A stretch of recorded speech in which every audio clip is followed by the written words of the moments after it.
সুমাইয়া, তোমাকে না কতবার বলছি তোমার মুখটা একটু বন্ধ রাখবা। আমি কোথায় কিছু বলছিলাম? তোমার আম্মাই তো আমার নামে মিথ্যা উনি কথা আমার বলতেছে। মা হয়, ওনার যে কোনো কিছু বলার অধিকার আছে।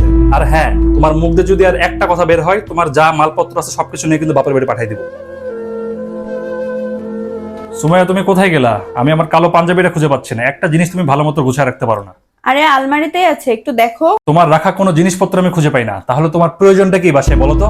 এক কাজ করো, জিনিসপত্র যা আছে সব কিছু নিয়ে বাপের বাড়ি চলে যাও, এখনই যাও।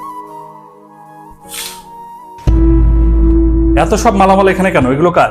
তোমার বোন আসছে, তোমাদের দেওয়া সব জিনিসপত্র নিয়ে চলে আসছে। কি? আম্মা কোথায়?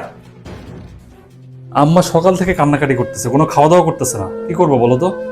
যে যেমন কাজ করে তার কাছে তেমনটাই ফিরে আসে।